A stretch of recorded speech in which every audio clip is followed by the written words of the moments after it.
दिल्ली के जामा मस्जिद इलाके के गेस्ट हाउस के सीसीटीवी में कैद संदिग्ध की तस्वीरें। कमरा नंबर 304 जिस शख्स ने हायर किया था जिस कमरे को, उस संदिग्ध की तस्वीरें जारी की गई हैं। दिल्ली पुलिस ने वीडियो जारी किया है। ये दिल्ली के जामा मस्जिद इलाके में जो दिल्ली पुलिस की तरफ से छापेमारी की गई थी, दिल्ली पुलिस की तरफ से ये वीडियो जारी किया गया है। तो आतंक का सीसीटीवी वीडियो हम आपको दिखा रहे हैं। दिल्ली के जामा मस्जिद इलाके के गेस्ट हाउस के सीसीटीवी में कैद संदिग्ध की तस्वीरें। इस सीसीटीवी में वो संदिग्ध शख्स दिख रहा है जिसने गेस्ट हाउस में कमरा किराए पर लिया था और बाद में गेस्ट हाउस के कमरा नंबर 304 से हथियार और विस्फोटक बरामद हुए। ये वीडियो दिल्ली पुलिस ने जारी किया है।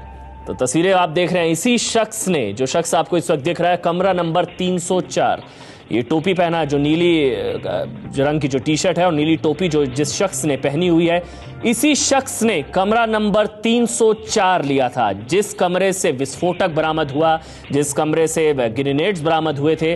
और ओम प्रकाश इस वक्त हमारे साथ जुड़ चुके हैं। ओम प्रकाश, ये जो तस्वीरें हैं, दिख रहा है इसी शख्स ने ये कमरा नंबर 304 लिया था।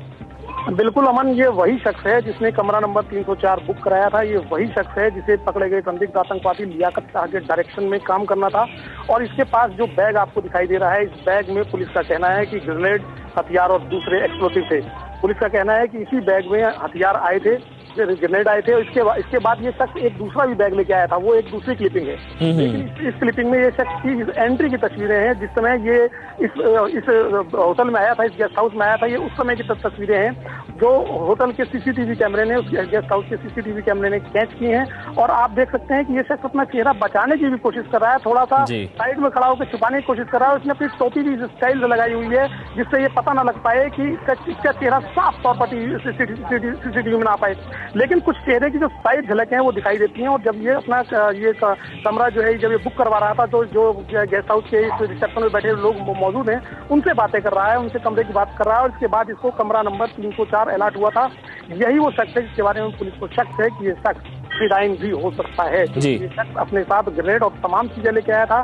304 नंबर कमरे में रहने वाला यही वो शख्स है जिसके नाम पर 304 नंबर कमरा इशू हुआ था। मैं आपको एक बात और बता दूं, इस शख्स ने रिसेप्शन पर अपना नाम मोहम्मद बताया था और अपना पता हरियाणा का लिखवाया था, जो कि पुलिस ने जो वेरीफाई किया है पता, वो पता पूरी तरह से फर्जी निकला है। इस शख्स ने रजिस्टर में अपना नाम मोहम्मद लिखवाया था और अपना पता हरियाणा के एक जगह का दिया था। पुलिस की टीम जब इस जगह को वेरीफाई करने पहुंची तो पता पूरी तरह से फर्जी था। यानी इस शख्स ने पूरी एक सोची समझी साजिश के तहत इस गेस्ट रूम में अपना कमरा बुक करवाया। ये सबसे पहले जिस अदा से, जिस चाल से ये शख्स अंदर एंट्री हुआ है और इसने अपनी टोपी लगाई है और इसके खड़े होने का जो अंदाज है, वो साफ तौर पर जाहिर करता है कि इसे सीसीटीवी के बारे में पता था। और यही कारण है कि संभवतः ये सीसीटीवी में अपनी कोई इमेज नहीं आने देना चाहता था। दूसरी महत्वपूर्ण बात यह है कि इस शख्स को यही पता था कि, मैं आपको एक और महत्वपूर्ण बात बता दूं कि इस शख्स ने जो मोहम्मद नाम का अपना जो आई कार्ड पेश किया था, एक आई कार्ड भी पेश इसने किया था मोहम्मद नाम का, जिसपे इसकी फोटो लगी थी। पुलिस को शक है कि ये जो आई कार्ड था, ये वोटर आई कार्ड था, वो आई कार्ड भी फर्जी हो सकता है, क्योंकि जो एड्रेस था वो एड्रेस साफ तौर पर पुलिस के वेरिफिकेशन में नहीं पाया गया है। यानी कि एक पूरी सोची समझी साजिश के तहत यदि दिल्ली में अगर कोई अप्रिय घटना होती है और उसके बाद अगर इसके तार जुड़ते भी, तो पुलिस उन लोगों तक कभी नहीं पहुंच पाती जिन्होंने धमाकों को, जो उस अप्रिय घटना को अंजाम देते। लिहाजा पूरी एक सोची समझी साजिश, एक पूरी सोची समझी रणनीति के तहत आतंकवादी काम कर रहे थे। और संभवतः पुलिस अगर लियाकत शाह को गिरफ्तार न करती तो इस बड़ी साजिश का खुलासा भी ना हो पाता, क्योंकि लियाकत शाह जिस तरह से इस पूरे मामले का मास्टरमाइंड होकर उठा है, लियाकत पुलिस ने अभी तक जो बताया है उसके मुताबिक लियाकत शाह को पाकिस्तान में साफ तौर पर जनवरी 2013 में डायरेक्शन दिए गए थे कि उसे भारत जाकर फिदाइन कराना है और दिल्ली को ही उसे टारगेट बनाना है और अपने लोगों को दिल्ली लाकर फिदाइन अटैक कराए। और जिस तरह से शख्स अंदर आया है, इसके आप देख सकते हैं जो इसका बैग लटकाने का स्टाइल, इसका खड़ा होने का स्टाइल, खासतौर पर जब ये नीचे चेहरा झुकाकर खड़ा होता है। जबकि अमूमन आदमी कभी भी होटल में एंट्री करता है, किसी जगह एंट्री करता है, सामने चेहरा खड़ा करता है और सारी चीजें वो बताता है। लेकिन इस शख्स लेफ्ट में खड़ा होकर खड़ा होता है और अपनी टोपी की स्टाइल में लगाता है कि चेहरा सामने ना आने पाए। यानी कि पूरी तरह से एक सोची समझी साजिश जिसके तहत इन लोगों को दिल्ली को तबाही का निशाना बनाना था। लेकिन पुलिस की सूझबूझ के चलते तबाही फिलहाल होने से बच गई है। अमन, तो तस्वीरें आप देख रहे हैं दिल्ली के जामा मस्जिद इलाके में जो छापेमारी की गई थी पुलिस की तरफ से। रात 11 बजे छापा मारा था, सुबह 3 बजे तक ये छापेमारी हुई थी। कमरा नंबर 304 से ग्रेनेड्स और साथ ही भारी मात्रा में विस्फोटक मिला था। ये वही शख्स है, इसी शख्स ने उस कमरे को बुक किया था, यही वो शख्स है। सीसीटीवी तस्वीरें ये जारी की गई हैं। ये पुलिस की तरफ से दावा किया गया, दिल्ली पुलिस की तरफ से ही ये तस्वीरें जारी की गई हैं। पुलिस का दावा है कि इसी शख्स ने कमरा नंबर 304 को हायर किया था और इसी कमरे से भारी मात्रा में विस्फोटक मिला था। सो सीसीटीवी में कैद संदिग्ध। और दूसरी तरफ आप देख रहे हैं लियाकत शाह को, जिसको गोरखपुर से गिरफ्तार किया गया था। और लियाकत शाह की ही निशानदेही पर दिल्ली के जामा मस्जिद इलाके में 20 तारीख को ही रात को 11 बजे छापेमारी हुई थी। सुबह 3 बजे तक अलग अलग कमरों में तलाशी ली गई थी और उसी दिन कमरा नंबर 304 से भारी मात्रा में विस्फोटक मिला था, ग्रेनेड्स मिले थे। और साथ ही जो तस्वीरें आप देख रहे हैं, ये सीसीटीवी में संदिग्ध जो दिख रहा है, इसके हाथ में जो बैग है, दिल्ली पुलिस का भी कहना है कि इसी बैग के अंदर कुछ विस्फोटक भी हो सकता है। और हमारे साथ ओम प्रकाश तिवारी लगातार मौजूद है। ओम प्रकाश, 20 तारीख को ही मुलाकात होनी थी लियाकत और इस संदिग्ध की। बिल्कुल, जो अभी तक पूछताछ के दौरान सामने आया है उससे पता लगा है कि लियाकत की शख्स के जामा मस्जिद में इसी गेस्ट हाउस में मुलाकात होनी थी। लेकिन चूंकि लियाकत पुलिस के हत्थे चढ़ गया और ऐसे में इस शख्स से उसकी मुलाकात नहीं हो पाई। मैं आपको और बता दूं कि पूछताछ के दौरान होटल के कर्मचारियों ने पुलिस को यह भी बताया है कि इस शख्स से मिलने एक और शख्स आया था और उसके पास एक और बैग था, यानी कि एक और बैग इस होटल में आया था। वो एक बड़ा बैग था। संभवतः उस बड़े बैग में AK-56 राइफल लाई गई थी और इस शख्स के पास जो बैग है, इसके अंदर वो हैंड ग्रेनेड और वो प्लास्टिक एक्सप्लोसिव समेत और तमाम वो चीजें हो सकती हैं जो पुलिस ने रिकवर किए हैं कमरा नंबर 304 से। कुल मिलाकर पुलिस का कहना है कि 2 बैग आए थे, एक बैग में विस्फोटक आया था, दूसरी बैग में AK-56 आई थी। इस शख्स से जो शख्स मिलने आया था उसके बारे में फिलहाल पुलिस को पता नहीं लग पाया है कि वो शख्स कौन था। इसी शख्स से मिलना था शाह को और ये जब वो अपने टाइम पर शाह वहां नहीं पहुंचा और संभवतः ऐसा माना जा रहा है, पुलिस के सूत्रों का कहना है कि बुधवार की शाम को जब वहां पर वो नहीं पहुंचा और उसके पास एक दूसरा शख्स वहां पर मिलने पहुंचा तो इसके बाद ये लोग अपने कमरे को ताला लगाकर कहीं चले गए एक बैग लेकर। ये माना जा रहा है कि ये अपने साथ जो छोटा सा एक बैग ले गए थे, एक छोटी सी वो जो सामान ले गए थे, उसमें संभवतः कुछ ग्रेनेड हो सकते हैं जो दिल्ली को तबाही का निशाना बना सकते हैं। ऐसी आशंका पुलिस सूत्रों द्वारा व्यक्त की जा रही है। यही वो शख्स है, लियाकत शाह को इससे मिलना था। लेकिन चूंकि लियाकत शाह की तयशुदा समय पर बातचीत इससे नहीं हो पाई, इससे मुलाकात नहीं हो पाई, लिहाजा एक दूसरा शख्स पहुंचा। चूंकि जो अभी तक इंटरोगेशन और दूसरी पूछताछ में सामने आया है उससे पता चला है कि लियाकत शाह के डायरेक्शन में शख्स को काम करना था। 2 शख्स यहाँ पर मौजूद थे, इसके अलावा 4 लोगों को और आना था और उसके बाद दिल्ली को तबाही के रास्ते पर पहुंचाया जाता। विभिन्न स्थानों पर अप्रिय वारदातें की जाती, भीड़ भरे बाजारों और तमाम जगहों को निशाना बनाया जाता। ये जो शख्स आया था इसके पास एक शख्स और आया, यानी कि कुल मिलाकर 2 शख्स, लियाकत शाह 3 शख्स, इसके अलावा 4 लोगों को और आना था। वो हो सकता है कि ये दोनों लोग इस गेस्ट हाउस से उन 4 लोगों के पास गए हों जिनसे लियाकत शाह को मुलाकात करनी थी और उसके बाद उसे इन घटनाओं को अंजाम देना था। लेकिन पूरी की पूरी आप सीसीटीवी फुटेज में देख सकते हैं कि पूरी सोची समझी एक रणनीति साफ तौर पर दिखाई दे रही है आतंकवादियों की, जिसमें उन्होंने इस बात की पूरी तैयारी की है कि उनका चेहरा मोहरा किसी भी तरह से सीसीटीवी के सामने ना आने पाए। क्योंकि ये अमूमन हर व्यक्ति को पता है कि सीसीटीवी जो है वो चाहे गेस्ट हाउस हो या होटल हो, हर जगह लगा हुआ है। तो आतंकवादियों ने पूरी की पूरी रणनीति जो है वो एक सोची समझी रणनीति के तहत तैयार की पूरी साजिश, और संभवतः अगर इस साजिश कामयाब होती तो दिल्ली को एक बड़ा नुकसान होता। अमन, ओम प्रकाश, ये तस्वीरें जो हम देख रहे हैं इसमें तारीख भी दिख रही है, 20 तारीख की ये तस्वीरें हैं और समय भी है इसमें 4:03 20 मार्च 2013, समय 4:03 और इसी तारीख में छापेमारी भी हुई थी, इसी दिन छापेमारी भी हुई थी। देखिए, ये शख्स जब 20 तारीख बृहस्पतिवार को, ये शख्स बृहस्पतिवार की रात में वहां पर छापेमारी हुई थी और आज तारीख है 22, यानी कि परसों ये शख्स वहां पहुंचा था और परसों इसे मुलाकात करनी थी। लेकिन चूंकि लियाकत शाह को पुलिस ने अपनी गिरफ्त में ले लिया था, लियाकत शाह वहां तयशुदा टाइम पर नहीं पहुंच पाया और पुलिस टीम ने जब तक लियाकत शाह से इंटरोगेशन की, पूछताछ की और लियाकत शाह जो थोड़ा बहुत टूटा, उस टूटने के दौरान उसने बताया कि उसे एक शख्स से मुलाकात जामा मस्जिद के इसी गेस्ट हाउस में करनी थी और इसी गेस्ट हाउस में उसे पहुंचना था। लेकिन जो टाइम फ्रेम है, क्योंकि आतंकवादियों का जो अपना एक टाइम फ्रेम होता है, अपनी जो रणनीति होती है वो बड़ी साफ तौर पर होती है। उनके टाइम सटीक होते हैं, उनके कोडवर्ड फिक्स होते हैं। सबसे महत्वपूर्ण बात होती है कि एक दूसरे के बारे में उन्हें नहीं पता होता है। क्योंकि लेकिन लियाकत इस मामले का फिलहाल जो उसे पाकिस्तानी कमांडर से डायरेक्शन मिला था, इस मामले का मास्टरमाइंड था, उसी को ये सारे फिदाइन अटैक्स कराने थे। तो लिहाजा लियाकत शाह को यहीं पर पहुंचा था। लेकिन जो टाइम का जो चेंज हुआ उसके चलते हो सकता है कि इन लोगों को शक हुआ हो या इन लोगों ने ऐसा सोचा हो कि लियाकत शाह संभवतः उन 4 लोगों के पास चला गया हो। ऐसा सोचा जा सकता है, ऐसी संभावना, ऐसी धारणा हो सकती है। तो हो सकता है कि ये दोनों वहां से निकलकर वहां चले गए हों अपने उन 4 लोगों के पास, लेकिन लियाकत शाह ना तो वहां पहुंचा जहां 4 लोग थे, ना लियाकत शाह यहाँ पहुंचा, क्योंकि लियाकत शाह तो वास्तव में पुलिस की गिरफ्त में आ चुका था और पुलिस की गिरफ्त में आने के बाद ही आतंकवादियों की जो पूरी टाइमिंग थी वो गड़बड़ हो गई। और चूंकि लियाकत शाह टाइम पर नहीं पहुंचा था, इसलिए हो सकता है, पुलिस का ही मानना है कि हो सकता है ये दोनों आतंकवादी और इसका साथी जो भी आया था वो दोनों उन 4 लोगों के पास चले गए हों जिन 4 लोगों के साथ मिलकर इन लोगों को इस बड़ी वारदात को अंजाम देना था। लेकिन पूरी की पूरी जो चेन है और पूरी की पूरी जो साजिश है पूरी रणनीति के तहत तय किया गया है। और पुलिस ने कल special commissioner S N Srivastava ने साफ तौर पर कहा था कि पूरी की पूरी साजिश जो है लोकल नेटवर्क के थ्रू लियाकत को पूरी करानी थी।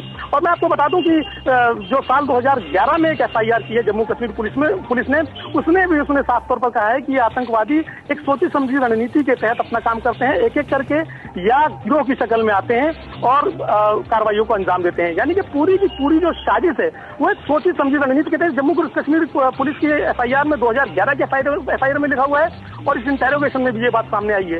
और जिस तरह से, चूंकि ये प्रत्यक्ष को प्रमाण की आवश्यकता नहीं है, जिस तरह से इन आतंकवादियों का ये पूरा गेम प्लान है, ये पूरी की पूरी जो CCTV फुटेज में पहली बार जो ABP न्यूज के जरिए से हमारे दर्शकों तक पहुंच रहा है, उसमें साफ तौर पर दिखाई दे रहा है कि इनकी रणनीति कितनी पुख्ता है कि ये अपना चेहरा आम जनता के CCTV के सामने नहीं लाना चाहते थे, क्योंकि इन्हें डर था कि बाद में जब इस मामले के तार अगर किसी तरह से जुड़ते हैं तो CCTV फुटेज के जरिए इनकी पहचान हो जाएगी और उस पहचान के जरिए नाम तक ना सही लेकिन आदमी के चेहरे तक तो पुलिस पहुंच ही जाएगी। कुल मिलाकर ये जो पूरा का पूरा खाका था, इसकी भनक इन आतंकवादियों को थी। चूंकि हर शख्स को आज की डेट में पता होता है कि CCTV फुटेज हर जगह पर रिकॉर्ड किया था। खासकर दिल्ली में तो इसकी बहुत सख्ती हुई है। जब से दिल्ली में पिछले बीते सालों में जिस तरह की वारदातें हुई हैं, उससे दिल्ली में इस तरह की पूरी सख्ती है।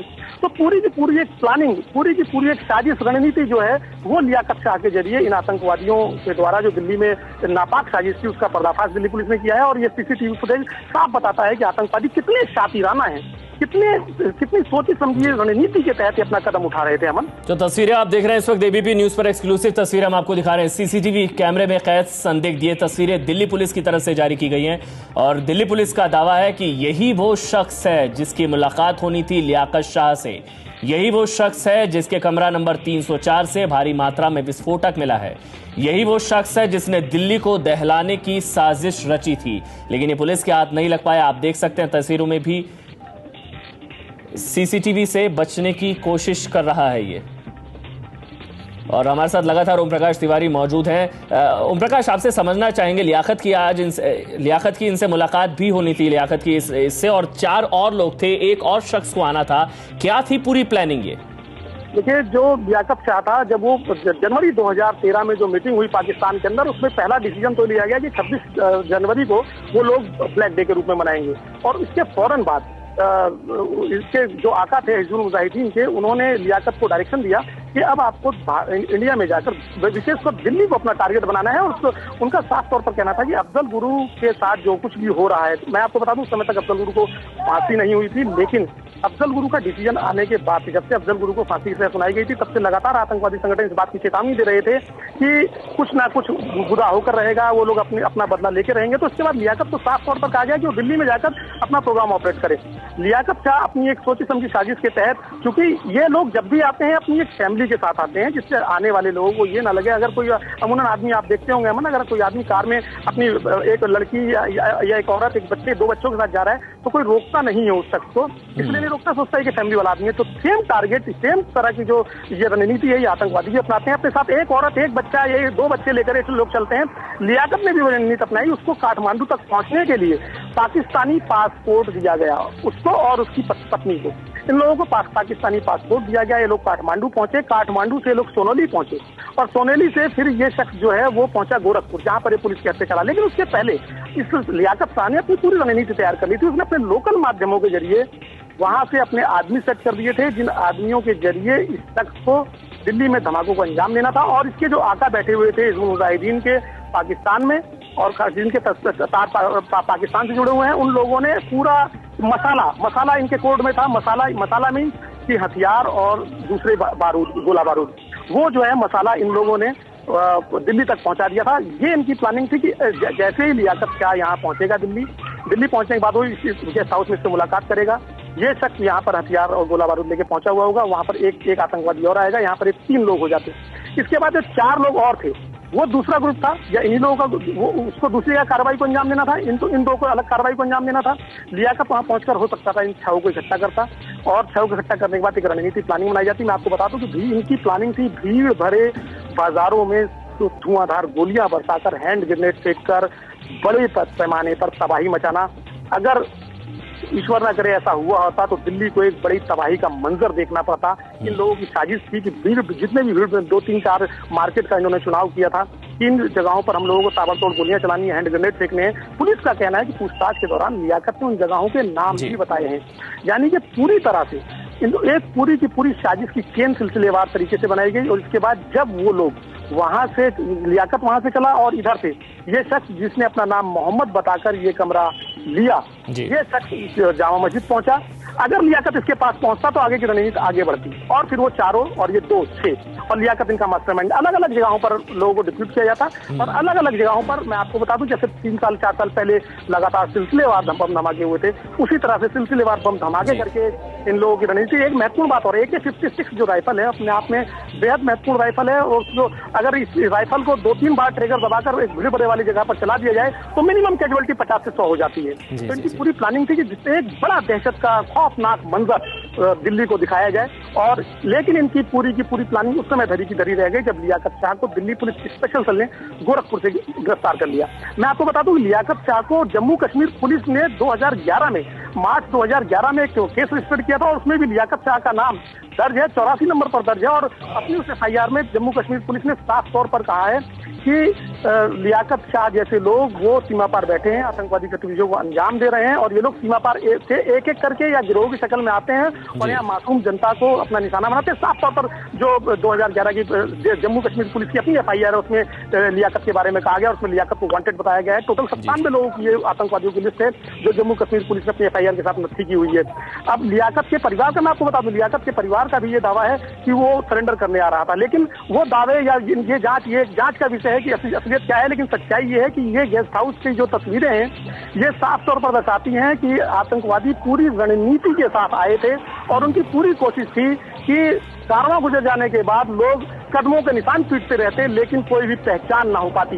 इस साफ तौर पर जो तस्वीरें चल रही हैं ये साफ तौर पर शो करती हैं इस शख्स की जिस तरह की हरकतें हैं। आप देख सकते हैं अपने टीवी चैनल की स्क्रीन पर कि ये शख्स दाईं तरफ को कभी चेहरा घुमाए खड़ा होता है, कभी भी चेहरा कैमरे की तरफ लाने की कोशिश नहीं करता, हरकतें जरूर करता रहता है अपने हाथ से, जिससे कि जो रिसेप्शन पर बैठे लोग हैं उनको किसी तरह का कोई शक ना हो, उनको किसी तरह की कोई बात ऐसी ना लगे कि ये कोई अनवांटेड टाइप का आदमी है।